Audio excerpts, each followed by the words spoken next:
Dungeon 42. By S. Jackson. Chapter 155. Ardent Devotion. At dusk, Hubert saw a flare go up and felt a little more relaxed.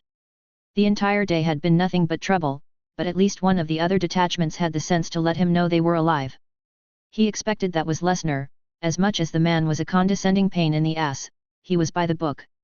Jonas likely didn't want to give away his position, intent on the hunt.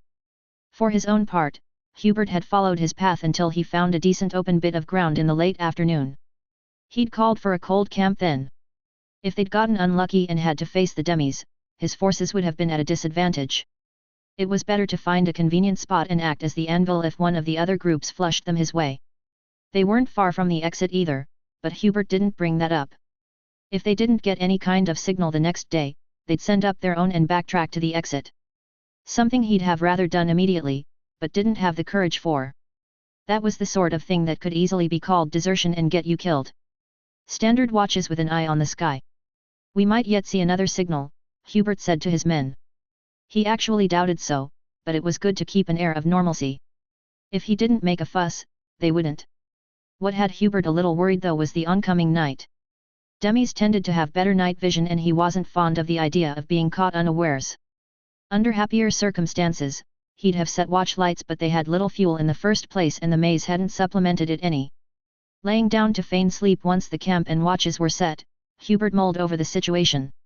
It really was a bad day, given that he'd have been as happy as a new bride to see Lesnar. The man was mostly fine, but he had a taste for killing Hubert found unsettling. Drifting into a light doze, Hubert fantasized about a comfortable chair and never-ending paperwork with an expensive tea set at his elbow. That in a rank high enough to make others look the other way about there being more whiskey than tea in the pot. Hubert had similar fantasies since he was still an ink scraper in his father's print shop. Of easy work and a social standing that would make his peasant origin something that tweaked the nobles' noses but they couldn't comment on.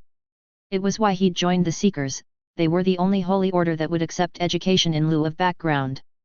The day he'd recited 2/3 of the Book of Strom from memory had been the only day Hubert was glad of the long hours in his father's shop printing verse pamphlets.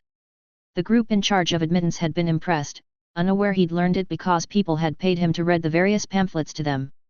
Desperate to be a bit closer to Strom through the book despite their illiteracy. A soft chime half woke Hubert from his near sleep along with something strange. A square of light like a covered lantern might produce but steadier. He swatted at it irritably and it disappeared. Falling fully asleep this time he dreamed of strange lights and the divine missive. A holy appearance of scripture in the air that was said to happen in the Grand Cathedral at special ceremonies where Strom conveyed his will to the most blessed of the clergy. Hubert woke from his pleasant dream by a muffled scream. Blurry from sleep he, not the best of soldiers, still got to his feet, sword in hand, a moment later. Aspirations of desk work aside he was a capable if reluctant fighter. It was still night, but not as dark as it should have been. Around the perimeter of the camp lights burned, revealing armor-clad people waiting in a loose circle. There were Seeker bodies already on the ground and as he tried to make sense of the situation one of Hubert's men moved forward to challenge the strangers. Something happened then, the group made hand gestures at each other and exchanged indistinct but sharp words. A moment later one of them stepped forward to face the soldier. Hubert expected more to join in but they didn't, the lone stranger making a gesture at his man. When the fighting started those standing in the circle started a rhythmic clapping and some called out jeeringly at someone named Andre who Hubert assumed was their comrade.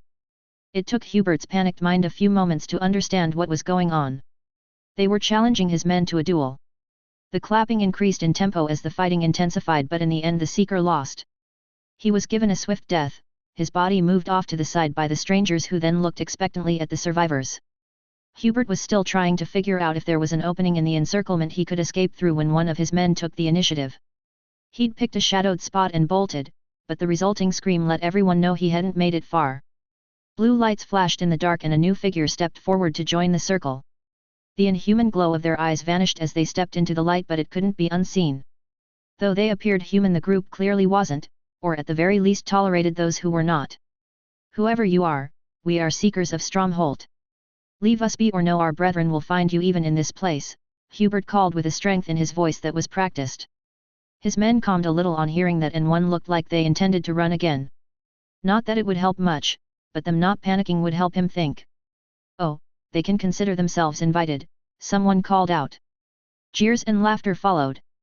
Then the root of your corruption will be torn from the earth, Hubert added. Really, he wanted to curse and run for it. They were in these creatures' territory and outnumbered. Worse, the uniform of the Seekers clearly marked them out as enemies. Hubert had never treated a collared demi poorly, but that was the limit of his sympathies. He didn't honestly care what happened to them and did as he was told when extermination orders started flowing in. By the same token, he wouldn't have hesitated to bury his uniform in the sand and pretend to just be a lost traveler if it meant getting out alive. That was the core of Hubert's faith, his own life and its betterment. Everything else was just a means to an end. He'd have served any god whose clergy would have given him an opportunity to raise his lot in life. Corruption, a new voice inquired from the dark. You mingle with the unclean and stand against our holy mission, Hubert responded.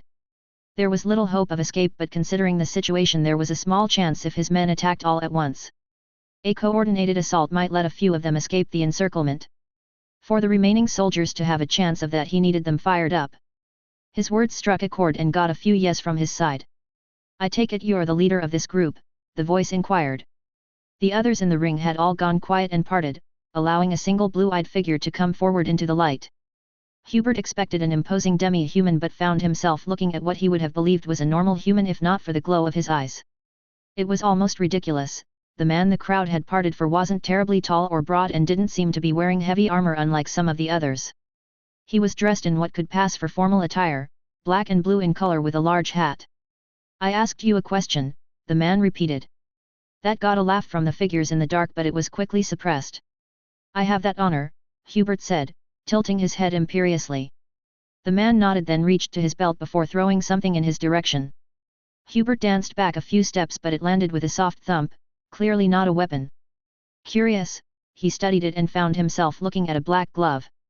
Hubert picked it up and found a crest on the back of it. A blue rose over crossed swords picked out in silver. Or what appeared to be two swords at first, the left one looked unfinished to him, a blade without a hilt. He'd never seen a crest like it, but it didn't matter, the man had to be a noble of some kind and perhaps not as much of a fighter as Hubert had feared. If I win, will I and my men be spared? Hubert asked. A cacophony of laughter erupted from the shadows at that, but the man held up a hand and it died down.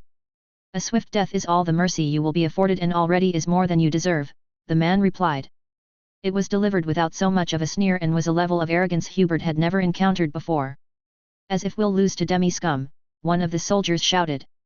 Hubert felt his blood run cold as the rest joined him. He'd wanted to tip them into rushing a single point, but now they expected him to duel, to prove their superiority. Hubert would have cursed vilely if his mouth hadn't gone dry. Taking a steadying breath, Hubert considered the situation and what might still be done.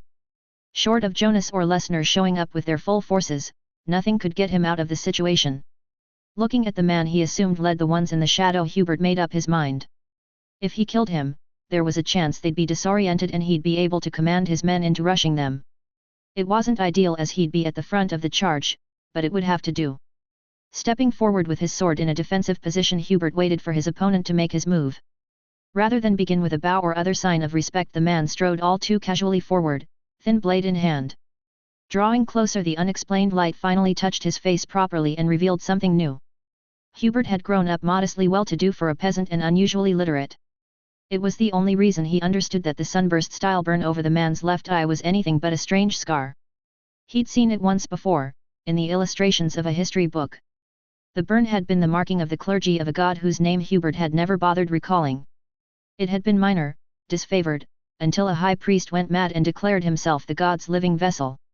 He'd taken the symbol and turned it into a form of punishment, destroying the eyes of those who opposed him.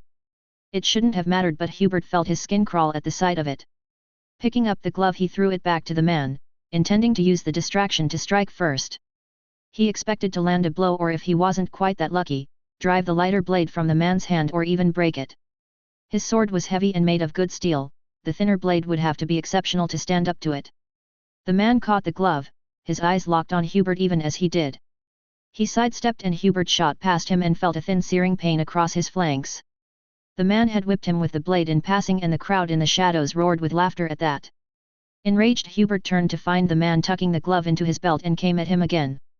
The man was nimble, fast, but Hubert was prepared for it. When he came in close, the man moved to make distance and Hubert swung. The blade was already in his guts by the time Hubert realized the movement had been a feint. One that preceded a lunge that he'd charged on, skewering himself in the process. The narrow blade had found the mail beneath his tunic and punched through as if it were nothing but more cloth. Who? Hubert asked even as he sank to his knees. Looking up at his killer as his vision clouded, he felt he was looking at death itself. A skeleton in the man's clothing was looking down at him. The man, Death, or whoever Hubert was looking at, said nothing, pulling his blade free, then slashing sword Hubert's throat. A swift death was the only mercy they would be afforded. That was the last of his thoughts as he slumped to the ground, clutching feebly at his neck and stomach. Chapter 156. The morning after. After the unexpected rescue, Ben hadn't had much time to think. After Dawn had saved Callan's life through the power of a goddess he'd never heard of, they'd been ushered into a surprisingly lush valley. From there they'd been taken to a kind of lodging house near where they'd exited. A fortunate thing, as they'd barely been able to make it that far. Without the adrenaline of the chase to drive them forward, the band had felt their exhaustion catch up with them. Everything after that was a blur for Ben. A light meal and strange drinks were the only things that stood out before sleep overtook him. Lulled to sleep by the presence of his band, Ben had slept like a dead thing and found his body protesting violently when he woke. He felt absolutely horrible, but far better than he'd have expected. A light in the dark drew his attention and he found himself looking into glowing golden eyes. "Privy's down there at the end," Dawn commented dryly. She was sitting just across the way from the bunks in a rocking chair. In her hands was some kind of weaving by the look of the needles and small hand loom. "Ha, be a minute before I need that, I suspect." "Been a spell since I drank properly," Ben said, giving a hoarse laugh. He'd had something earlier, watered juice if he wasn't misremembering, but he hadn't had much during the time before that. "Here then, have a bit more if you can stomach it," Dawn said. She was close enough to reach over and offer a flask to Ben without getting up. He drank gratefully and felt a bit better after, the ache in his body lessening a touch. A turn of events which left him certain he was going to be pissing brown sludge when he finally did. The Seekers had been a misery, but running low of water like they had toward the end, would have been enough on its own. Feeling fractionally better and still just as tired, Ben handed back the flask and slept again after a few moments. When he woke the second time, it was to the scent of roast vegetables and fresh bread. Ignoring the way his body ached in favor of his belly, he got up, following the others similarly awakened who were likely following their noses. The scent led them out into a kind of courtyard with a covered place full of tables and benches. Ewan was already there, mouth stuffed with something, but Ben hardly noticed when he caught sight of Callan. He was sitting at the table, laughing with his mouth full at some joke Ewan had likely told him. Ben's legs gave out under him. He'd seen Dawn had healed the lad, but he still hadn't fully believed it. He'd expected the dying would just take a bit longer, as he'd never heard of anyone capable of healing such an injury. Not even clerics of the few faiths he knew much about. There was a moment of panic and Ben was quickly helped up into a table. Water was pushed at him, but nothing else for the moment. He drank, Dawn having appeared and insisting he do so. "I'm all right, just tired," Ben lied to try and quell the worried mutterings. "I was soft-legged when I first got up too." "You'll be all right after a while," Ewan offered. Should he eat? Ewan was asking Dawn and Ben didn't blame him. Given the healing miracle she'd worked, he'd have been asking her advice too. "A small bowl to start, if he feels he can, though he'll feel better after he's pissed I suspect," Dawn said. It was the same dry tone she'd used to inform Ben of where the privy was. Right then, Ewan agreed and sent Callan off. The boy returned a moment later with a small pitcher. "It's all you're allowed to have just now. The lady, Dawn's mistress, warns against drinking too much all at once," Callan explained. "Can't say I would have minded drowning yesterday," Ben joked. That got a few chuckles, they all understood the feeling. Unlike before, the stuff in the pitcher wasn't purely water. It had a faint yellow-orange color to it and smelled sweet, reminding Ben of what he'd been given in the night. That had been more strongly colored though. This was likely the same juice but diluted. It was sweet but acidic and he found it soothing to drink, as if it was quelling his lingering pain. "That tastes good, where was the privy again?" Ben asked, the urge hitting him strongly mid-thanks. Everyone pointed toward a door with a crescent moon painted on it and Ben was off like a shot. Once inside the room, Ben didn't have time to question the fact that there was a fancy-looking seat with a bowl under it rather than a hole in the ground. He just got to business, resisting the urge to yowl at the burn of it. He'd been right about it coming out an ugly color, if not which one. Once he was done, he took a step back and was surprised to see the foul liquid simply disappear in a shimmer of light. Ban thankfully was wearing a kilt, else he'd have embarrassed himself running out of the room in shock.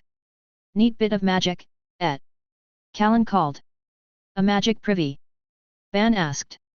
It was the only reasonable explanation for what he'd witnessed, but that didn't mean it made sense. Can you think of a better place to use it? A man asked. Well, not exactly, but Ban did a double take. The group at the tables had increased in numbers while he was doing his business. Seated among the band were humans and several other races he couldn't put a name to. One group was taller with pointed ears. Another shorter and stout but close to human height. The third ones were the height of children but with mature features and larger round ears and rat-like tails. If not for the distinctiveness, he might have mistaken them for odd variations on humans themselves. The man who'd spoken was one of the little folk, but he was sitting on the tabletop next to Dawn rather than on the bench. He grinned at Ban, bright blue eyes all right with mischief. Ban, this is my betrothed, Icarus, Dawn offered with a sigh. Icarus was more tanned than the others of his kind, with a mane-like shock of black hair and a nasty scar that pulled half his mouth into a perpetual smirk. Pleasure to meet you, Icarus said. The honor's mine. I can't thank any of you enough for your help and hospitality, Ban managed to get out after the surprise wore off. He truly believed they'd all have died without it. Don't stand on formality and feel free to ask anyone here if you need anything. Miss Mayor was happy we could help you all, Icarus said. Dawn nodded in agreement. Thank you, but we've brought you trouble. The Seekers won't give up on us. If you're caught harboring us, they'll attack you as well, Ban said honestly. As much as he and his band needed help, it wouldn't do to repay kindness with peril. Oh, that isn't a problem. The maze is an ancient relic. When the short path sealed the others became impassable, Dawn explained. The mayor will have to reopen it before anyone can move in or out again. Fuck me, that's nice to have, Yuan said. Ban agreed with his sentiment, but elbowed him discreetly in the ribs for cursing all the same. They were in front of their benefactors, it would be proper to show some manners. It truly must be a blessing, Ban offered. Icarus snickered, but it didn't seem meanly meant. Sitting down, Ban pondered what little he knew and found it was easy to understand Hetch's reverence for the place. It was also easy to understand why she'd kept certain details like the maze from him. Ban had to admit he'd have thought she'd gone mad if he'd told her the town was protected by a relic of such power. It had been hard enough to believe the locals would be welcoming. We were sent here by one of our kin, Hetcha. She said the hermit would welcome us and we'd like to thank her along with your mayor, whenever they might find time for us, Ban ventured. He had things he needed to discuss with both of them, but he wasn't going to risk offense with impatience. Both are busy dealing with the Seekers, but they'll be sure to speak with you soon. We've been left instructions to see to your needs in the meantime though, so I hope you'll understand, Dawn replied. Certainly, Ban said without hesitation. He didn't know what operating a magic maze entailed, but he certainly wasn't going to bother them while they were at it. In the meantime, you should get in a bath and we'll fix you all up with some clothes and things. No offense, but you all have seen better days, Icarus said. Icarus, Dawn said sharply. Her betrothed just smiled benignly. No, that's a fair point, Ban said, knowing it was an exceedingly kind description. Baths are a bit magic too, by the way, Icarus added. Likely for the best, I'd pity anyone having to scrub up after us, Yuan said. Ban gave him a look and realized Dawn was giving Icarus a similar one. They commiserated for a moment. It wasn't like Ban disagreed, but there had to be a better way to say it. Chapter 157. Considerations. I lay on my settee, tail over the curled back and my head and shoulders hanging off the foot. It was a comfortable position since I didn't have bones to get in the way like a normal being. On my back, the hounds and their pups lay napping in a literal dogpile on top of me. Since I'd taken to laying on furniture and had fireproofed it, they'd developed the habit of laying on or next to me. A turn of events I had no objection to. I'd even gone and installed a special teleportation circle from their protected area directly into the Palace of Shadows to make it easier.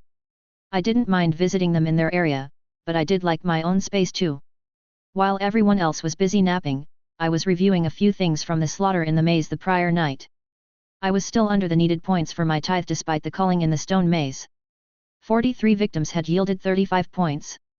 After reviewing all of the alignments involved, I'd been surprised by the number of neutral and chaotic individuals.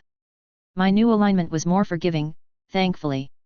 The point yield was unquestionably lower, but I'd take it over the possibility of a negative score. Slow gains were preferable to heavy losses. This was the first intrusion into my domain since the Hero Party incident.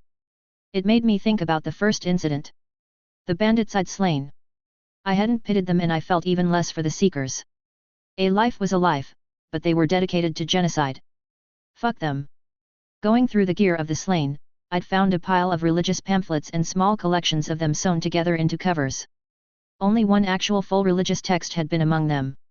The Book of Strom I'd found had a standard origin myth before veering off course and claiming all other gods were false or subordinate. After a couple of chapters of reducing them to minor deities, aspects of himself, or saints, the rest was dreary instructions to obey, give the church money, and basic civil laws like don't steal or murder. It honestly felt like someone with a shit memory for historical events attempting to recreate a fantasy version of the lengthier Christian canon. The book being handwritten instead of printed also raised questions. I knew printing presses existed well before this. The pamphlets I'd found had also confirmed Stronghold had access to the technology. They only seemed to have the carved wood block type, but that was still massively more efficient than hand copying. The book also didn't look fancy, but had a giant intricate seal of authenticity on its first page. I suspected the puzzle I was being presented with was evidence of an attempt to control access. Perhaps similar to printing such texts in an uncommon language like Latin at the time back on Earth. Refusing to let print copies be made meant the books would be expensive and difficult to get, so the few permitted owners outside of the clergy would defend them as precious. If I wasn't fairly certain 24 hadn't existed prior to our first encounter, I'd have been tempted to think she was the architect.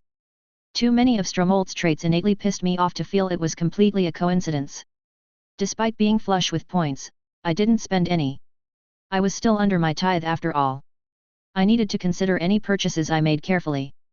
With everything I could think to double-check about the fight done, I turned my attention to a different set of tasks. I still needed to tie up some details about the town's layout and keep an eye on the Lepusan. Since they weren't hostile, they didn't prevent me from altering things like normal. I didn't want them to see buildings moving about or the river changing though, so I had to be careful about when I did things and how much. Even though it was extra work, it was fun to watch them and the Bone Brigade interact. Though the Lepusan were staying in or around the dorm for the moment, the town folk were making a point of coming around to visit. Most of them came bearing gifts no less, which made me chuckle. Plenty of the skeletons had been indifferent to taking up crafts and trades at first, but eventually picked one. What started as a simple way to alleviate boredom snowballed into them actually enjoying themselves. Now they were taking their wares out to show off to an appreciative audience. On my back the hounds shifted, finally waking up after a long nap. Done being lazy, they showed themselves out after giving my face a parting lick goodbye. Free, I rolled off the settee and knew I needed to make up my mind about how I'd interact with the Lepusan now they were here. It would have been easy to delegate the position of mayor to someone else. I decided against that immediately. I needed a solid point of direct contact with my new residents, especially if they were bringing more people later on. I didn't need things to end up getting weird via a needless game of telephone. That meant making a final decision about my alternate appearance avatar. I'd been putting it off for no particular reason other than a lack of urgency. That and my habit of tinkering with various appearance options for way too long. Character designers were a black hole for time in any world it appeared. Looking through the various avatars I'd made, I decided on my species first off. A fairly quick decision since I'd had limited humanoid options. Hands were a must and I preferred something generally non-monstrous. Settling on a specific appearance took considerably longer, but I eventually found something I liked and selected it as my final choice. Activating it, I fell over with a squeal of surprise as gravity asserted itself to a degree I'd forgotten existed. My body was insanely heavy and it took me a few moments of floundering just to get on my knees. Upright took longer, but as I worked at it I found the sense of weight lifting. It was a bit like when I hadn't been properly integrated with the server, as if some part of me was being adjusted to fit. As movement became easier my vision altered weirdly, a fluttering disruption to it. I took way too long to realize it was because I was blinking. On my feet finally and able to walk, I moved to examine myself in the mirror and found I had to adjust it to a larger size to accommodate my new, more fixed height. Looking myself over I spotted an immediate issue. I was wearing little more than some shredded straps of cloth artistically arrayed to make me look like a fantasy magazine pin-up. I texted Henry, I needed clothes ASAP. Chapter 158. Proper greetings. The magic bath turned out to be properly odd in Ban's opinion, as Icarus gave them a tour. There was a small room where clothes were left in cabinets and lengths of cloth to wrap about their waists. The bath itself was large, likely able to seat 10 in its steaming water, which Icarus assured them would stay warm and clean on its own. Ban just nodded at that, looking at his own fur and sincerely doubting it would stay as clean as the man was suggesting it would. The bath lived up to Icarus's word about its capabilities. It didn't cloud, and the unavoidable bit of shed fur that did happen was swept away. "Ugh, this is fucking lovely," Yuan said, only his face above water. "Right? When we bring the band here, I think they'll all want to live in this dorm thing forever," Mac joked. "Can't say I wasn't just thinking about that," Ban agreed. They lived in Warrens naturally, but the dorm was comfortable enough and well appointed. It would do as a place to live while they looked for a more permanent settlement option. "We'll have to see how the townfolk take to us. I mean, the Hermit and Dawn are too powerful to bother with lying to us, I think, but that doesn't mean they'll all welcome us," Yuan said after a while. "I know, and we'll look into it. Even if the rest aren't happy about it though, I think the Hermit has the final say in such things, or shares power with the mayor.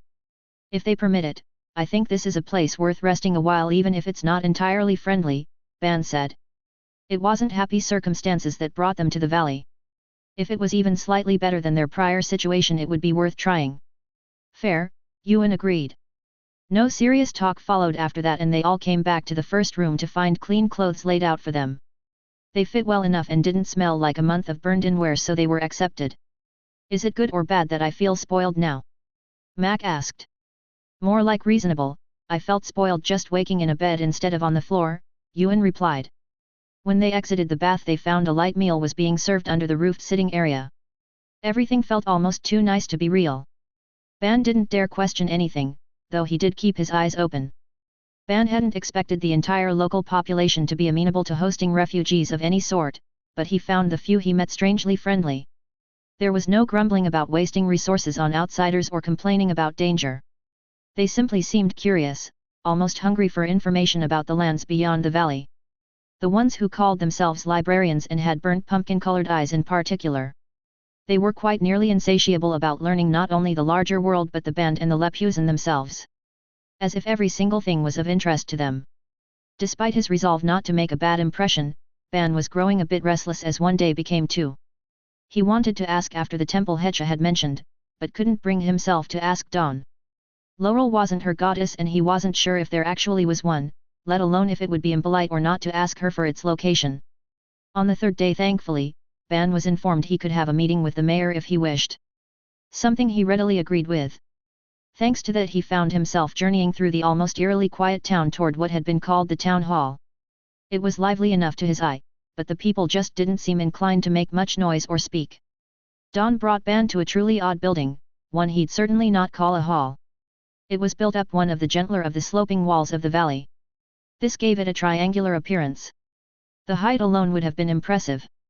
It was 3 stories high and mostly glass. From what he could see, he'd never seen anything like it. "Dwarven make, the mayor thought it best to let in as much light as possible," Dawn offered. "I see, they are a talented lot," Ban acknowledged. "Don't be too nervous, she's odd but mostly odd, and informal, kind," Dawn added, giving Ban a pat on the shoulder. He didn't draw as much comfort from the gesture as he might have. She left before he could even think of a question, and he found himself staring at an imposingly large entry door. Stepping inside, Ban's surprise only deepened. He hadn't been able to make out much about the interior as the glasswork started above his head. Once through the door, he found a flat floor leading to what looked like giant stone steps climbing the slope. Were it not for a collection of pillows and quilts, he might not have realized he was looking at some manner of raised seating. "Hello, Ban," a low female voice called. Ban turned, dropping low and ready to kick in surprise. Fortunately, the woman wasn't close by, and the mishap stopped at his embarrassment. She was seated at a long table on the same level as him. She sat at the center, 6 seats on either side and one across from her. "I apologize for the arrangements, I haven't a proper office just now, but please join me," she added, gesturing at the chair across from her. The woman had stood up as she'd spoken, and Ban was left blinking in surprise. Her skin seemed colorless along with her hair, leaving him with the impression of her being made of milk. She wore a red and gold tunic over black trousers with no insignia and tied her hair back simply. Even sitting she'd been tall, but in a filled-out way instead of lanky. Seeing she wasn't standing on a platform or wearing heels of some kind, Ban was forced to accept the reality that she was honestly 2 or 3 feet taller than him. Yes, thank you, Mayor. Ban asked, stumbling over his tongue. He assumed that was who she was but didn't actually know. Drawing closer he found her eyes, which had looked odd from a distance, were blood red. That's right, I'm Carant Du, the mayor. It's a pleasure to meet you, she said with a closed-lipped smile.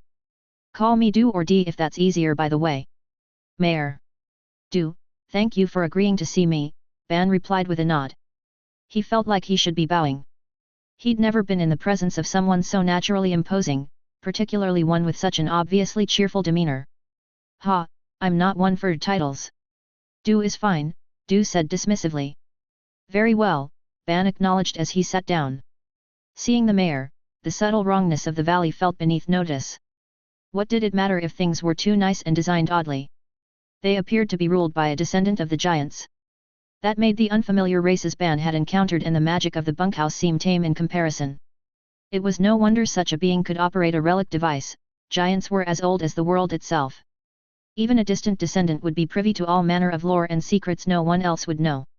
So, getting straight to business, Hecha informed me your entire band needs refuge, but she didn't have a number. So preparations have already been made for about 400 people, but we're prepared to make room for more. How many of your people should we expect to join us? Du asked. Pardon? Ban asked, feeling like he must have heard wrong. Maybe I'm getting ahead of myself. We're happy to help supply you if you prefer, but I was hoping you and your people would want to settle down here, Du explained. And you're fine with and have a place for 400 of us? Ban asked. He pinched himself mercilessly to make sure he wasn't dreaming. Yes, though like I said, we can accommodate more with a bit of time, Du said. And you don't mind that we're hunted?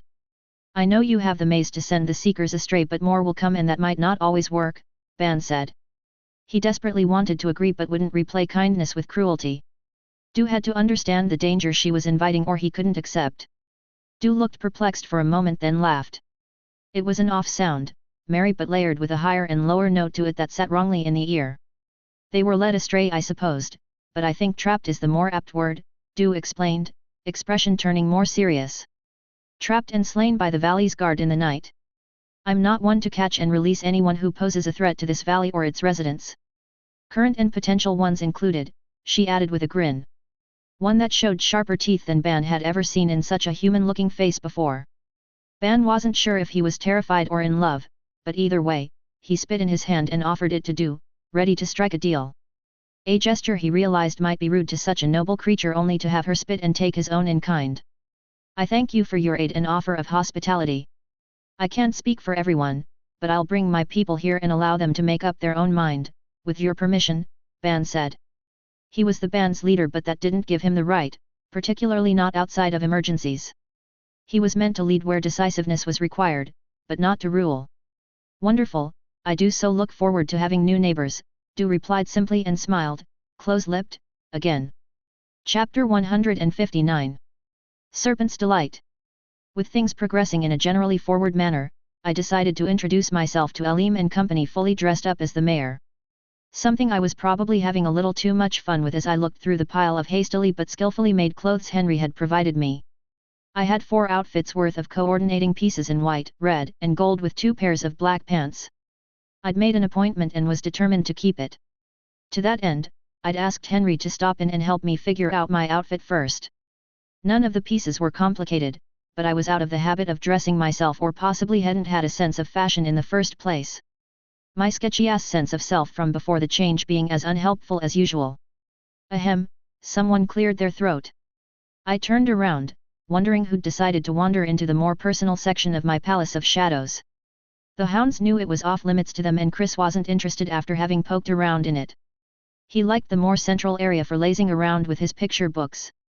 Hi, I started but froze. I knew I wasn't looking at an intruder. I'd have felt that. Really, I knew exactly who was standing in front of me now that I was paying attention. It still took a moment for me to process the truth. It was Henry, in the flesh, rather more literally than normal. The illusion of life was new, but I felt an odd sense of familiarity, or at the very least no real surprise. Like I'd always known what he looked like on some level. Black curly hair was pulled back in a neat braid and his chevalier blue eyes stood out against his tanned complexion. He was almost comically shorter than me in giant kin form, and dressed to impress. I had thought I might accompany you when you got to visit, so, Henry gestured vaguely at the entirety of himself. I knew nothing about time periods in fashion, but he was wearing a collared shirt in black, dark blue brocade vest, blue jabot, overcoat, and wide sword belt with his rapier. It was a little subdued compared with his usual more intricately detailed attire, but I was guessing he'd gotten this together in a bit of a hurry. "You look wonderful," I said immediately. As the words fell out of my mouth I felt a profound sense of relief and wanted to high-five myself.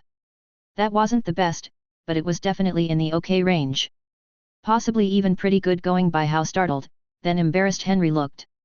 "May I?" I asked, stepping closer to him. He had to look up at me but smiled and offered me his hand.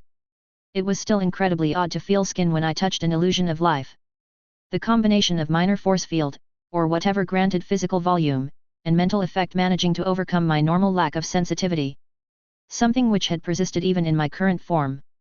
Henry shifted his hand, taking a light hold of mine to kiss the back of it. I couldn't help but laugh at the faintly ticklish sensation. "You wanted my assistance if I recall," Henry said teasingly. I turned with a sigh, gesturing to my limited wardrobe and cosmetics. Since I had a flesh face I'd been playing around a bit with those too, but hadn't come up with anything I found particularly pleasing. There was the added technical difficulty of having to do it the old-fashioned way as well. I'd tried getting around it by opening an edit window with my face and got the weirdest sense of vertigo and felt like I was going to puke. Trying to do it with a mirror hadn't been vomit-inducing, but the results had been lackluster due to a lack of skill on my part. "Well, while I doubt I can improve on your beauty, I'll endeavor to accentuate," Henry said. I was caught by surprise by the compliment, though I shouldn't have been. He was on the quiet side, but he wasn't stingy with praise. "Flatterer," I said happily. Henry harumphed at that, but left it there rather than argue his sincerity. We wouldn't get much of anywhere if he let me wind him up that easily. Having given up on figuring out an outfit myself, I was expecting Henry to dress me more or less like a doll. Instead, he patiently asked me about what I'd been going for and worked with that until I was dressed properly. The same thing happened with my makeup, though it took longer. He scrapped several looks without complaint until I wasn't simply satisfied, but happy. It was sweet, and if I didn't have an appointment I would have expressed how much so properly. As it was, we would be late if we didn't get going. I transported us both into the mayor's residence in town and we began the walk to Aleem's farm. It wasn't long before we arrived and were treated to the sight of a series of odd arrangements of sticks, baskets, and strings by the chicken coops. Nearby, Bess was watching intently as chickens wandered close to them. It wasn't until I noticed the bait that I realized I was looking at a series of traps. We both watched curiously until the chicken managed to collect a few pieces of corn and waddle away safely. "See, Chris might have a protege," Henry said wryly. He had a fist up to his mouth as he tried to keep from laughing. "Hello, young lady," I called. Bess jumped, pulling a knife out of her apron as she spun to look at me. Having a child pull a knife on me was new, but I kept my expression calm. Henry nudging me with his elbow meaningfully did not make that easy.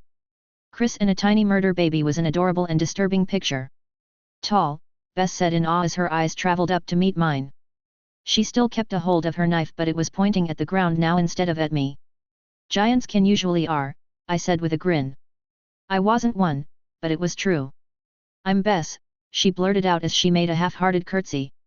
It was hard not to laugh, but I kept a straight face and returned the gesture. "It's a pleasure to see you again, Miss Bess," Henry said, bowing as he did. Betsy did a double take, apparently not having noticed him before. "I've changed my appearance a bit, but I'm Henry," he added. "Henry?" she asked, then nodded to herself. It seemed like she recognized him as she felt comfortable enough to put her knife back into her apron pocket. "Catching chickens?" I asked as I gestured at the traps. "It didn't work, can you fix it?" Bess asked hopefully. Looking at what she'd built, that was a solid no. I used traps, but I didn't make them myself. Outside of the odd pitfall anyway. I was also fairly certain her grandmother would skin the both of us. Erica had been delighted by the chickens in particular when she moved in. "Sorry, I'm not sure how to," I said instead of pointing out the potential to get in trouble. Nobody liked a lecture. "Would you please show us to your grandmother? We have an appointment," I continued. Okay, can I ride? Bessie said the last part hesitantly, as she eyed my shoulders. She even lifted her little arms and I picked her up before common sense could kick in. It was like a reflex, and she was already seated on my left shoulder before I realized it was probably a bad idea. Despite that, I didn't put her down. In for a penny, in for a pound. I'd take the scolding likely to follow. Bess giggled and pointed me in every direction but the right one as she enjoyed seeing things from a new vantage point. Bessie! Erica shouted, causing me to freeze. Turning around, I helped Bess down as her grandmother came running over to us. I blinked as I looked at Erica up close for the first time in daylight. She looked like she was possibly in her late 30s, though I knew she was a bit older. The painting in Elim's locket really was crap. It had made her look closer to 50 and had gotten the blue of her eyes wrong. I apologize, she's fearless, Erica said quickly, trying and failing to grab Bess. The little imp was hiding behind me to dodge her grandmother. It's fine, I said, and laughed at the situation. I apologize for picking her up like that, I added. It was my fault as the adult, not Bess's, but I wasn't going to explain that point of view. I knew jack shit about parenting conventions for local humans. Ah well. Bess, go make yourself presentable for our company, Jessica pivoted, shooing the little girl. It's quite the new look you have, 42, Erica said once Bess was out of earshot. Yeah, definitely. Do you think we should tell Bess or would she find having to call me something different depending on how I look odd? I asked. I'd explained things to Elim and Erica already, but had left what to tell Bess up to them. I think it should be fine to tell her, but we should do it inside as she'll likely need to see you change to really understand, Erica said. Fair enough, I agreed. The issue of names was the thing I was concerned about more than her reaction to my appearance. It could probably be written off as a nickname but it would require explaining. I preferred to keep the minor masquerade with anyone not in a secret-keeping pact with me as simple as possible. Erica led us into the house and I found myself a bit surprised by the look of it. She'd been redecorating with the things she'd brought, integrating them with what I'd provided. It was interesting to see how different it was.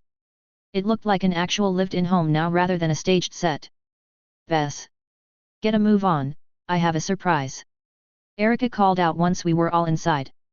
Coming. Bess replied immediately, sounding close. I turned to look and found the little girl coming with arms full of what looked like shiny rocks and something yellow. Hold her please, Bess said, handing the yellow thing off to Henry. I didn't miss the her part, but wasn't sure what kind of toy she was referring to. It looked like a rubbery rope. Bess, you didn't. Erica squeaked, her face draining of color. Confused, I looked from her back to Henry. The yellow thing had wrapped itself around his forearm. The yellow thing was a snake, I realized, as my mind started moving at normal speed again. Checking with the system, it was a constrictor called a false lightning adder. Basically harmless, not that its lethal cousin would have been a problem for Henry anyway.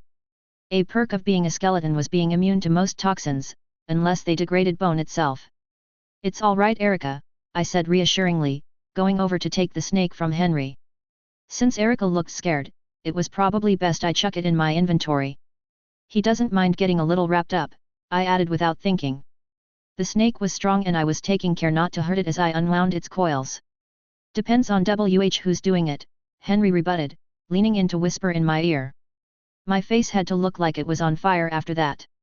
Ahem. Well, I can take the snake, I started only to find my tunic being tugged urgently. Don't hurt Mustard.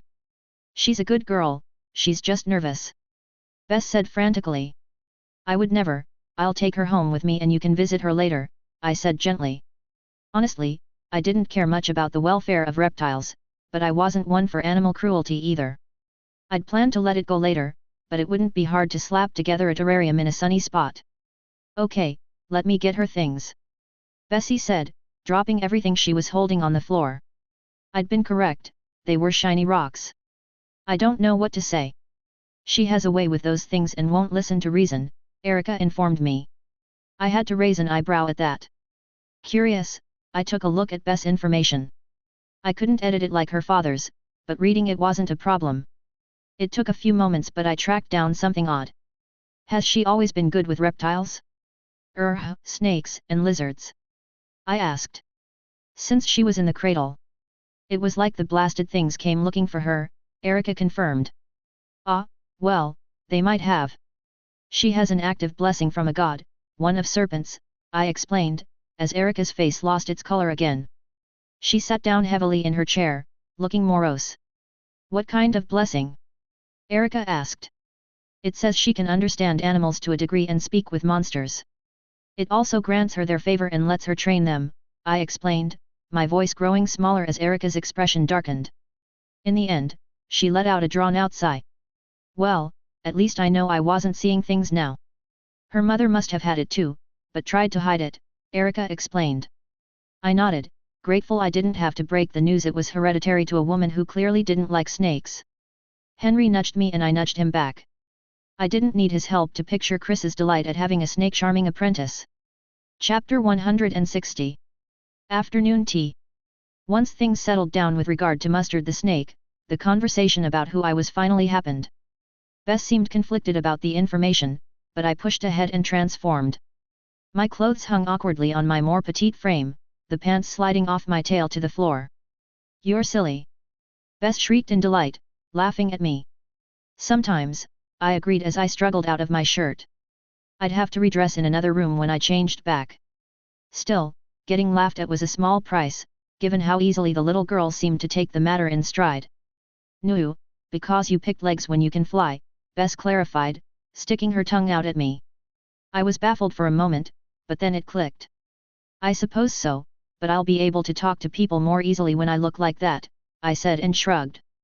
The technical difference between my hover ability and flight wasn't worth explaining. I understood what Bess had meant. It was like when you read about the mermaid that wanted to be human. Baffling. Bess made a stink face, like my ability to socialize with others was an unworthy concern. Henry tried to disguise a laugh as a cough and failed miserably. Erica seemed amused too.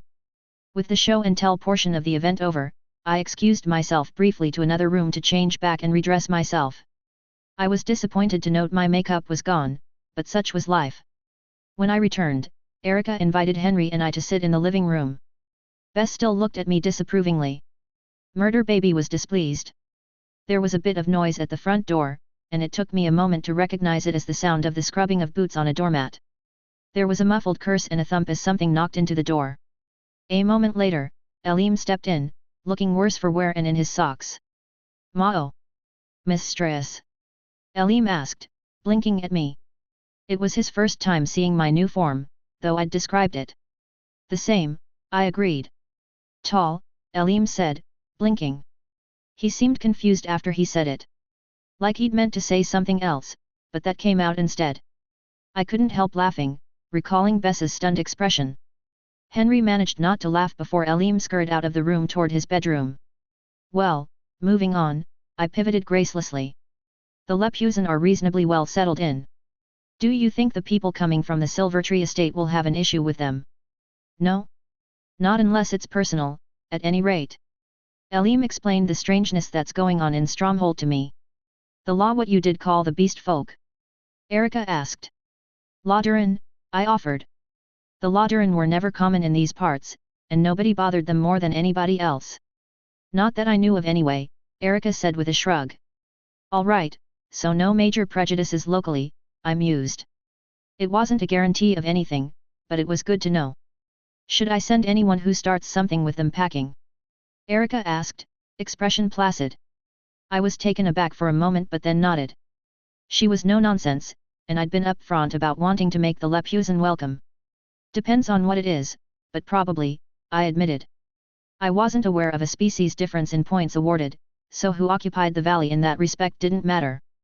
The primary factor was that as a refugee population, the Lepusen and other Lawdurin would be more motivated to move in quickly and likely unwilling to leave anytime soon.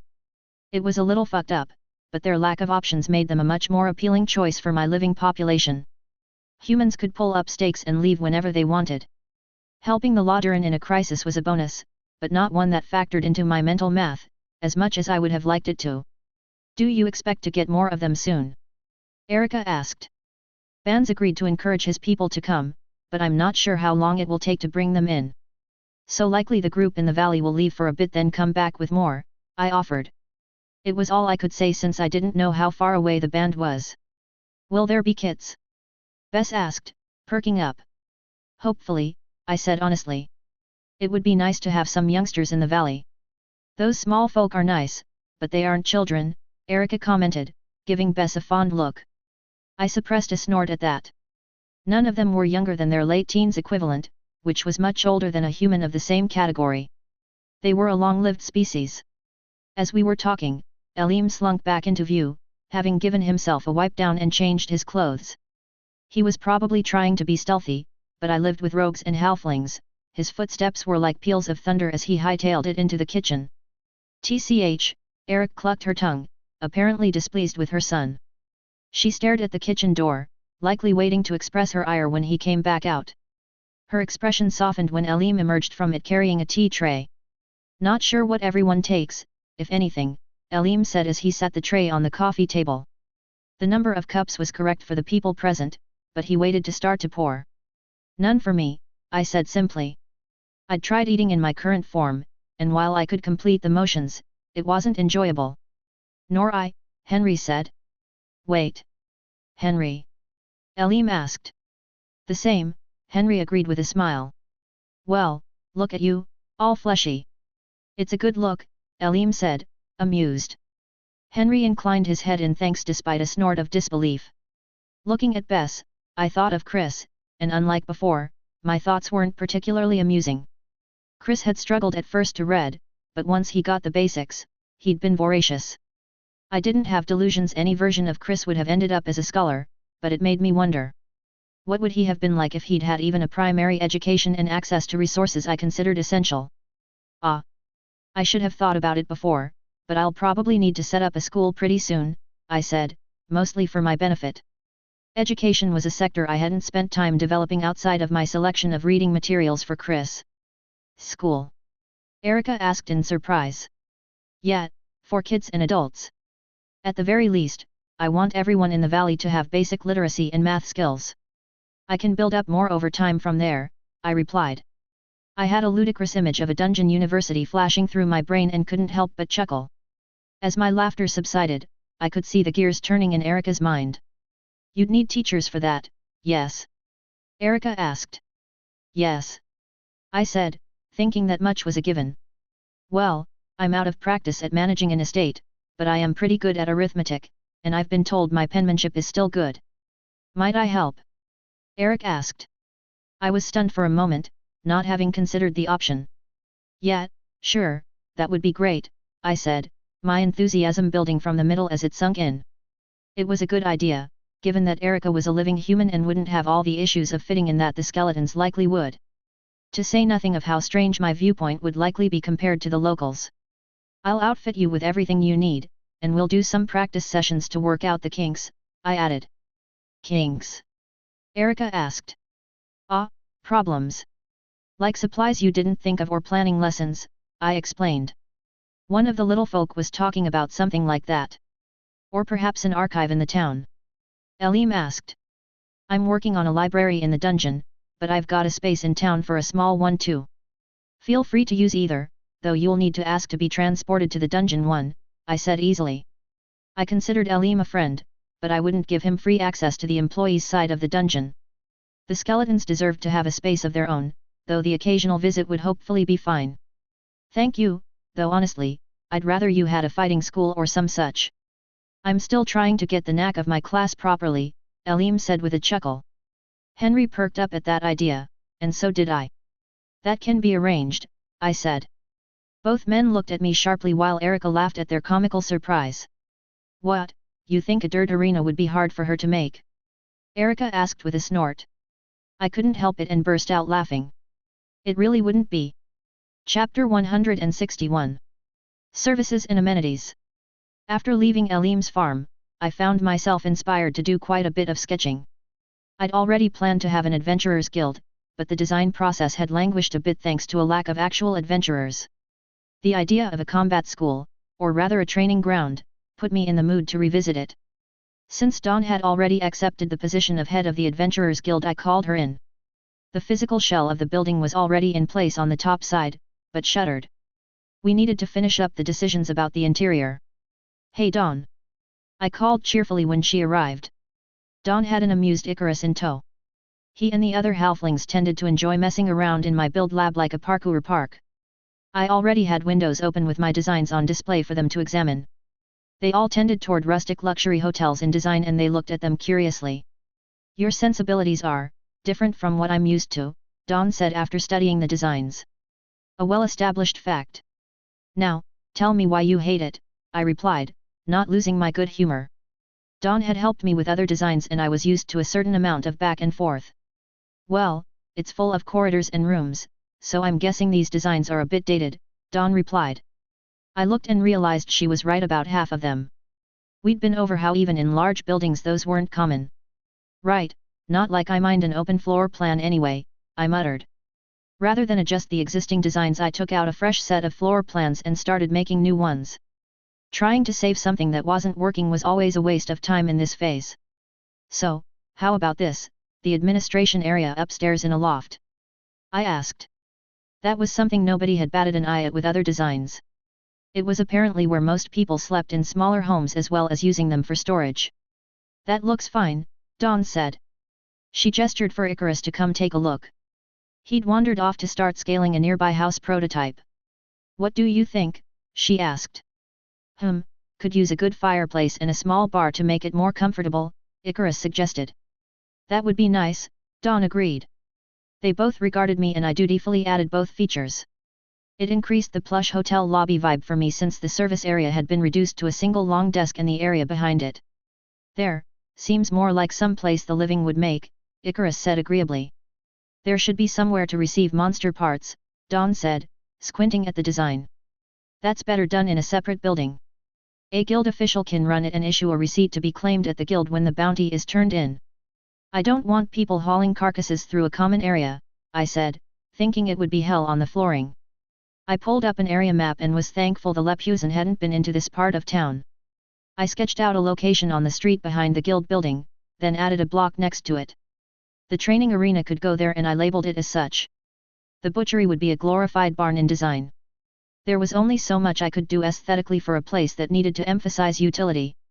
What's the block next to the guild? Icarus asked. A dorm for adventurers, I said offhandedly. The building shell was already in place, though like the guild, it was empty still. Like the Lepusan one? Dawn asked, tone suspicious. Not exactly. I said. I pulled up the designs and Dawn sighed. Why not let the inn handle the adventurers? Dawn asked, still looking at my dorm design. Lots of reasons, but mostly to support newer adventurers or those who arrive low on coin. Having a free option will keep things more orderly, I said. Dawn thought about it for a few minutes while perusing the design before tilting her head. A gesture I was starting to associate with her having an idea she wasn't sure about. How about a limit for the free stay, say about a month? If they can't make enough to afford the rent by then, they shouldn't be part of the guild, Dawn said. I nodded, that was plenty of time to arrive and get their feet under them. But the rooms are too big, the weirdness of personal ones aside. Make it as wide as a bed and maybe a bit longer. They should only need a wardrobe, weapons rack, and locking chest, Dawn said, and I felt that was a little Spartan. How about this? I asked and drew a desk. It was suspended by chains at the front corners and could be folded up into a shallow cabinet. They can eat or do paperwork in their room without it taking up too much space, I said. Even cheap hotels usually provided a desk and a chair in my world. That's fine, Dawn said, seeming a bit impressed by the idea. There were likely similar ideas floating around in this world. Yet this was the first time she'd seen the fruits of my world's tiny home design fetish. I also raised the bed up so drawers and the locking chest could fit under it rather than taking up floor space. When the design phase was done, it took half an hour to complete a couple of temporary shell buildings in the build lab. My magic allowed essentially silent construction, but I still didn't want to be doing that up in the town if I didn't have a reason. Once the shells were done, it was time to start doing walkthroughs to inspect the layouts. Not unexpectedly, a lot of changes had to be made as we did the guild walkthrough. Nothing major, but the kind of stuff that wouldn't really seem like a problem on paper. Distances between tables, desk heights, things like that. On the bright side, the view from the administration loft was as impressive as I'd hoped it would be. At Dawn's request, I added a small lounge near the rail. Heading outside then back in, we all felt the new layout made the building feel impressive. Happy with the guild, the next two parts of the project were up. The dorm and monster butchery were quicker to put together since both had fewer details. There was only one thing Dawn and I couldn't come to a final agreement on. Bathrooms. In the dorm, the bath would be on the ground floor, but each story would have its own set of restrooms with sinks. I could bend on a lot of points, but that wasn't one of them. It'll be a hassle to maintain all those bathrooms, Dawn growled. Your cleaning magic takes care of what hits the mark, but the rest of it. I suddenly had a very unpleasant mental image of a poorly maintained gas station bathroom. Assign cleaning duties to everyone staying in it. If they make a mess or refuse to clean up, they get kicked out, I offered. I supposed that'll work, Dawn agreed, though she didn't look convinced. With the bathroom issue as resolved as it was going to get, we finalized the designs for the dorm and moved on to the monster butchery. A process that stalled out after the addition of an office and break area. None of us knew how to go about the work, which limited what we could do in terms of adding equipment. Hopefully someone wants to take on the job soon, Icarus offered with a shrug. You know what? Maybe it's best if we let the monster butchery remain inactive, I admitted. The town needing to build back up in time would probably seem more natural than having everything in place and ready to go. Certainly, but, are you all right with that? Dawn asked with a knowing look. No, I admitted flatly. But I'll manage. Nothing could prevent an unfinished project from nagging at me. That didn't change the fact it was best left as it was. We'll find the right person for the job eventually, Dawn said. She gave me a comforting pat on the arm as she did, and I was temporarily soothed. Didn't you do something with the temple? Make it all dusty and such? Couldn't you do that with the butchery? Icarus ventured. Dusty and, oh. Yes, I said gleefully. If I couldn't make a fully functional workshop, I could still make a completed design after all. One that might very well be a fun source for local ghost stories if I handled the design right. It was time to make something spooky.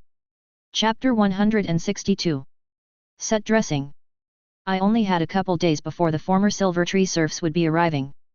Unlike the Lepusan group, they would have children with them and likely want to explore the town a bit more. Ban and his friends were interested, but their focus was on returning to their band and bringing them to the valley. As such, I was busy tidying things up and getting skill-focused skeletons into place in various roles the combat ones hadn't elected to fill. On another day, this likely would have felt tedious, but with actual locals inbound it was honestly thrilling. With the Adventurers Guild and associated buildings nearly complete, I turned my focus to recruiting teachers for a proper schoolhouse. I'd decided that Erica would function as principal, more or less, as well as teaching a few subjects. She'd have clout with the new human residents one of my skeletons wouldn't, and I wanted as easy a transition as I could manage. This is rather nice, Erica muttered as she examined the building I'd supplied. It wasn't a purpose-built school. I planned for there not to have been one previously, since I'd been told that was common. Normally whoever was head of the village allowed any such lessons, if they happened at all, to happen in the village hall. I deviated a bit from that by offering up what would seem like a sturdy but previously abandoned store for the location. It wasn't a huge building, but it had a nice reception area that would have been the sales floor and a storage room that could be converted into a classroom. The upstairs would be a decent area for a library and a few private study alcoves along with the teacher's office. But not too much? I asked, a bit concerned. It would need a bit of cleaning and repair, but that would make more sense than a town without any kids in it having a purpose-built one. A fact Dawn had to point out to me. I'd had a really cute design in mind originally. No, there are enough empty buildings about that nobody will question us using one much. Everyone from Silvertree will likely assume I'm getting a favor in some way, but that's all, Erica said with a shrug. Good, I replied. It's killing you a bit to not make a nicer one, isn't it?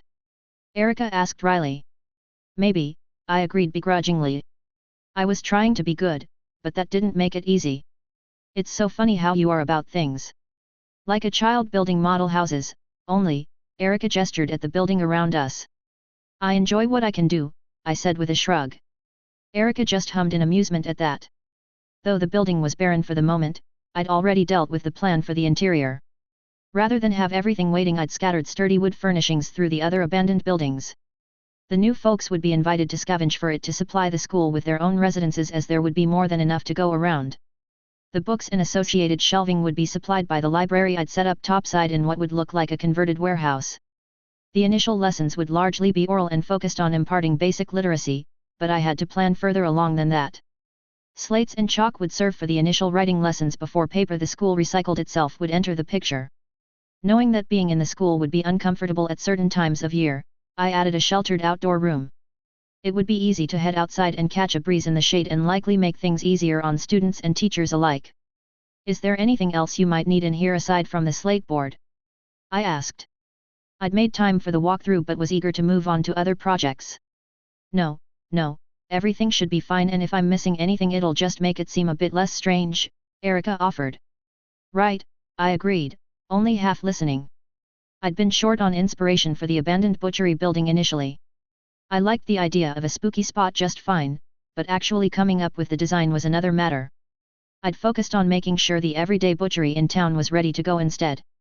From what I'd read, most monsters were edible, or at least parts of them were. That didn't mean they were known as such, and I'd gotten mixed reports from everyone about what they thought on the subject.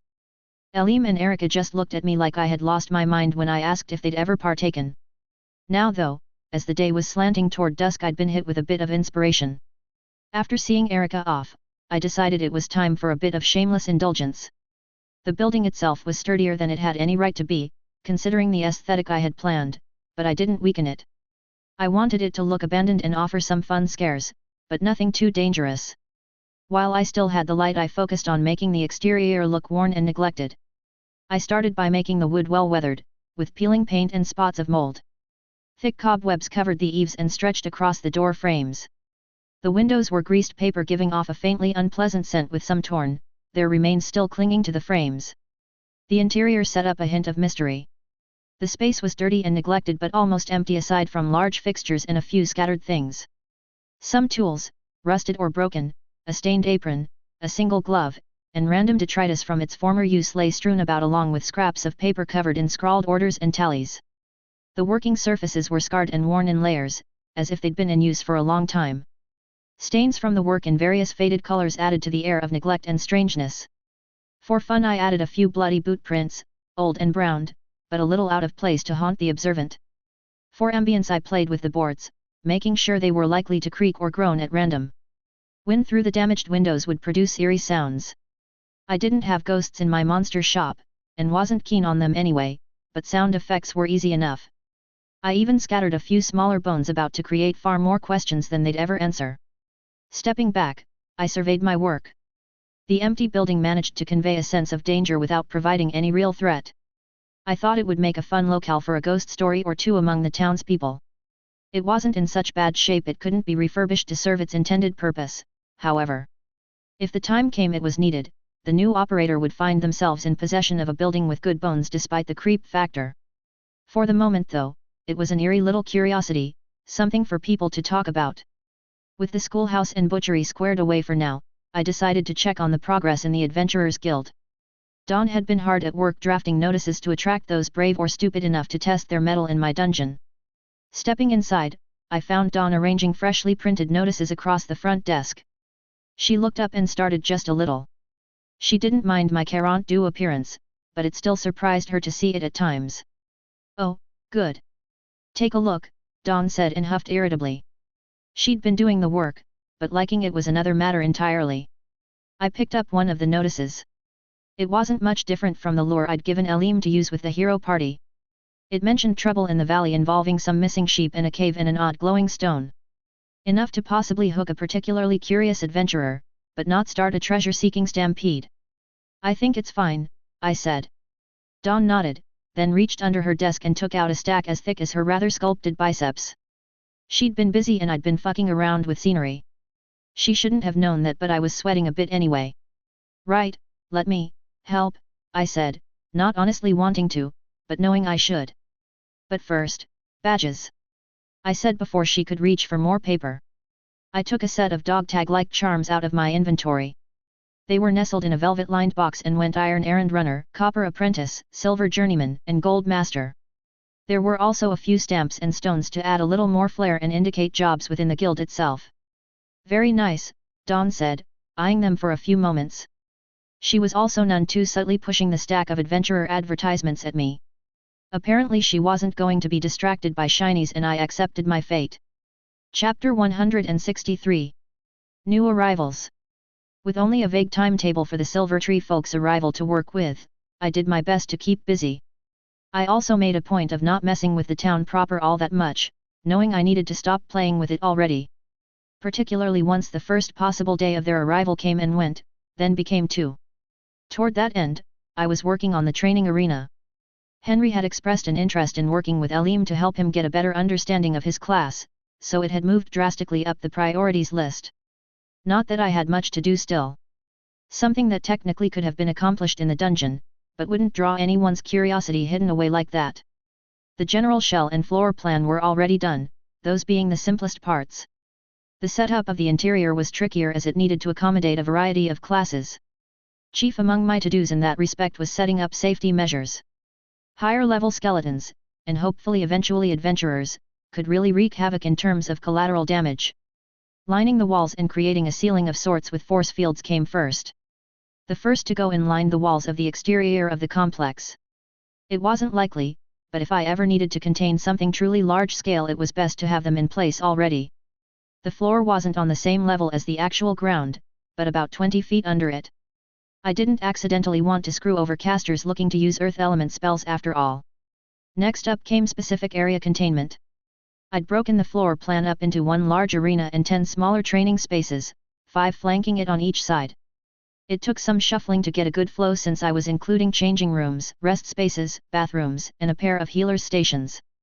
The smaller areas also included some limited, safely shielded spectator seating. I didn't have any grand plans for those, but it was likely instructors or students might eventually be sitting down to watch. For the major arena, I had a very simple plan of eventually staging matches for entertainment there. It seemed like the kind of thing that had always been popular historically, though how legal it was varied drastically. I felt reasonably certain it would draw a great deal of people to the town even if the opportunity to try one's luck in the dungeon didn't appeal to everyone. Given that it would probably be the Bone Brigade participating, the matches would be flashy but not exactly fair to start off with. They'd be annoyed at having to go to a draw rather than respawn as they were accustomed to, but hopefully that wouldn't make it too boring. The need to maintain their cover as living citizens had to be taken into account after all. "Mistress!" Chris called out in an upbeat sing-song. I hummed, looking over at him. He looked absolutely pleased, which likely didn't bode well. "That lady dressed like a lad, Tiller, she says her bird spotted the flesh bags you've been expecting," Chris said, sketching a polite bow. "Oh, that's great, are they coming by the mountain or the desert side?" I asked, pointedly ignoring his bad manners. "The mountain, and they don't look too worse for the wear," she said, Chris replied. He was bouncing on his toes, clearly excited and not minding my lack of response to him. A curious development. "So, how many of them, hypothetically, would it be alright for me to kill?" he asked. "Chris, what do you think hypothetically means?" I asked, more put off by that than his bloodlust. "No fucking idea, but Aaron uses it a bunch and it seems to help him get out of trouble," Chris replied with a grin. I had questions about that statement and what exactly Aaron had been getting up to, but put that aside for the moment. "Okay, at present, none. Though I'll let you know if that changes," I offered. "Ah, that's no fun," Chris pouted. "I don't know anything about them yet. There's no sense in wasting potentially useful assets and you just got to murder a whole pack of people not even 2 weeks ago," I countered. I pushed down my disquiet about talking about murder like he was asking for extra ice cream on reflex. Chris was an assassin by choice after all, and as a dungeon skeleton, he liked what he did. "Did Tiller say when they might be arriving?" I asked, glancing up. It wasn't noon yet, which left a lot of daylight. "Hour or two before they reach the dungeon itself," Chris said, looking bored now he knew he wouldn't get to play with the new arrivals. "You know, it might not hurt to let Andrea know." "I'm not sure, but they might have some other teenagers among them," I offered. Chris stiffened and I wondered if I hadn't fucked up. They were friends, but I wasn't entirely sure how voluntary it was on the whole. Andrea might prefer to associate with the living, given the choice. "Yeah, maybe," Chris said after a moment. Not knowing what would happen or was even likely, I fumbled and failed to find any words. I wasn't even sure what he was feeling, his expression a kind of contemplative blank slate. He was clearly thinking, but fuck if I knew what about. "Chris," I started without a plan. I was saved from having to actually come up with one by him just straight up walking out. It didn't even seem as if he was trying to avoid listening, rather that he hadn't been and just left as something occurred to him. I let out a frustrated sigh once Chris was gone. I would have liked to talk to him more, but I was in my natural shadow form and needed to get ready to greet our incoming guests. I rather haphazardly deposited training weapons, dummies, targets, obstacles, and other things in a pair of storage rooms before transporting to my palace of shadows. The hounds nearly bowled me over, demanding attention. I'd been busy most of the day and they clearly weren't pleased with that. The puppies joined their parents in demanding scritches and pats until they were satisfied. After appeasing the doggos, I retreated to my changing room and took on my Duex form. I had been making appearances as her, so my general skill at getting dressed had improved, but it still took focus and was a bit of a struggle. I'd also made a poor choice of shirt this time, as it had a kind of faux corset style lacing up the back that was absolutely annoying. "May I?" Henry inquired from the doorway. I hadn't called him, but I'd known he was in the living room with a book and was grateful he'd come to help. When I nodded, he came to stand behind me. His nimble fingers made quick work of the laces. I sighed in pleasure when he pressed a kiss to the back of my neck. I turned and pulled him into a kiss. Non-hostile entry detected. Allow, yes/no. The pop-up and accompanying chime startled us both. We shared an annoyed look, then laughed it off. I double-checked to make sure it was the expected group before selecting yes. This was it. After weeks of preparation, the refugees from the Silvertree estate were finally here. "Shall we go greet them, my lady?" Henry asked, offering his arm. I smiled, linking my arm through his. "We shall." Chapter 164. First night. I transported Henry and myself to the town green. It was near the central square and offered a place to hold larger events for the holidays we'd eventually celebrate. "You don't intend to greet them?" Henry inquired. "Not right off, it's better to let Erica and the others handle that." "I'm a bit much to take in," I said, gesturing to the considerable size of my form. I didn't know how exactly the Silvertree folks would react to a giant's kin, but I assumed a bit of forewarning would be appreciated. "I see your point," Henry agreed with a nod. I hip-bumped him lightly and we settled on a bench. "Not that we can't watch," I added, opening a window. I didn't need a map to know who was near me when it came to outsiders, so I was confident we wouldn't be caught using it by anyone I didn't want to see.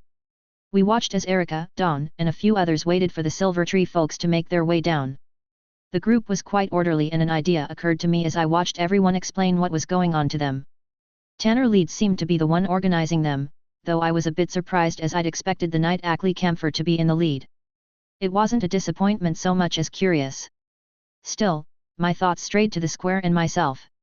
I'd said I was giving everyone time to break my presence to our new arrivals gently, but that also meant they'd have time to wonder about me too. Laughing, I summoned picnic tables based on my own design and set them up along with some simple decorations. 42. Henry inquired, curious but not alarmed. He was more than used to my abilities and caprice. "They've just been told a mythical figure will be letting them live here. Seems a bit disappointing if I can't at least manage a warm welcome," I explained with a toothy grin. "Perhaps it would be," Henry agreed. I sent out a group text, explaining the small change in plans. I quickly had a band gathered as well as cooking staff, though they were largely for show. I texted Dawn rather than Erica about the change in plans and soon the weary group was arriving at the green. They were definitely footsore, so I greeted them standing, wanting to get the formalities done quickly. "Greetings friends, and welcome. I'm Mayor Du," I proclaimed, injecting confidence into my voice. "You've had a long journey, but rest assured you'll find sanctuary here." Murmurs rippled through the crowd at my words. They all looked rather surprised, though if it was for the friendly greeting or my appearance was questionable. "And with that, the formalities are done. Sit, rest, eat," I added. That got a palpable wave of relief as everyone sank down to rest their legs finally.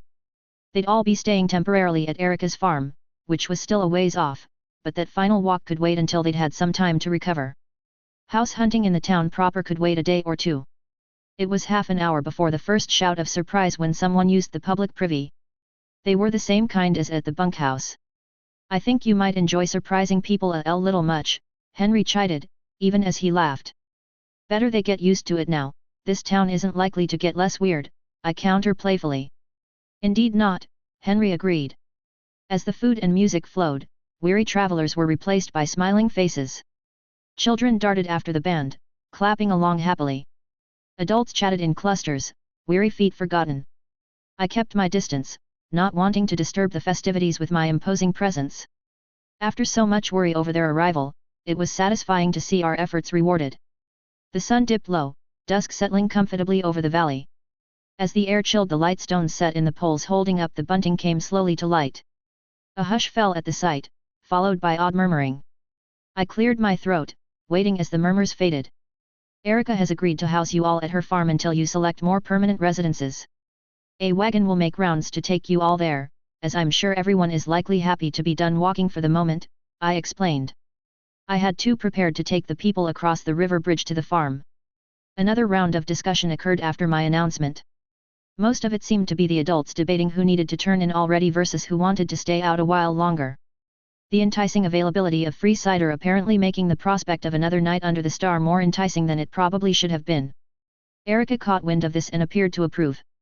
Not unlike at the fete, the older folks started to take charge, directing people like generals on a battlefield. Ah, and no worries if you choose to linger, the baths won't run out of hot water, I added playfully to indicate my own approval.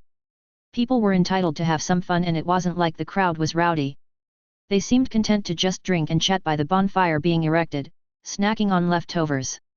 You know that's not normal, right? Dawn asked, elbowing me playfully in the side. She'd come up from behind me, but she wasn't halfling or assassin quiet so I'd heard her. I was aware hot water should run out, I just didn't care, I said back. I mean that it's available at all, let alone without having to boil it yourself, Dawn countered. I just shrugged at that, knowing and not caring about that either. Magic places should be magical. Dawn snorted, though I hadn't said anything and walked off to join Icarus by the fire. He'd been chatting with some of the new folks who'd been quite confused about his short height. They hadn't heard of halflings before, let alone seen one. Appears we have company, Henry muttered into the cup he was pretending to drink from. Tanner Leeds was walking up to us, looking rather nervous. Mayor, Tanner started, fumbling. Just do or D is fine if that's easier. You're Tanner Leeds, if I'm not mistaken, Erica pointed you out to me earlier, I offered to speed along introductions. Just so, Mayor D. I wanted to thank you, she told me earlier you helped her overcome her bad health. We'd all been worried about that after she left, she took sickly as a child and just never seemed to properly recover, Tanner explained. Well, you're welcome, though you needn't thank me. Erica is a friend and I was glad I could help her, I said, sincere though the order was a bit off. I'd helped her well before we knew anything about each other, though I had been glad to be able to for Elim's sake. You're as kind as you are eccentric, Tanner said agreeably then froze, blushing violently. I take it Elim said that rather than Erica, I offered, laughing. Tanner nodded, still looking embarrassed. Don't worry about it and go have fun with the others, I said. Tanner was the first, but not the last person to make their way over to me and say thanks for something, be it Erica's good health or just having a place to go. What are you thinking about? Henry asked after a while. The evening had deepened into night proper and the fire was dying down. Those who'd elected to remain were laying out in pairs or small groups on quilts I'd discreetly supplied and would be waking up still on the green in the morning. Just that this was nice and I'm glad I didn't make them uncomfortable, I replied honestly. My population was growing. It was possible I should have felt bad for deceiving them like I was, but I didn't. For a change it didn't seem like the system's suppression function at work either. I wasn't going to force them to do anything and was giving them a relatively safe place to stay. Maybe I'd gain points out of it eventually, if any of them perished within the boards of the dungeon. Still, I had no intention of forcing an early harvest and they could leave if they wanted. It was probably as close to a fair deal as I could have hoped to offer.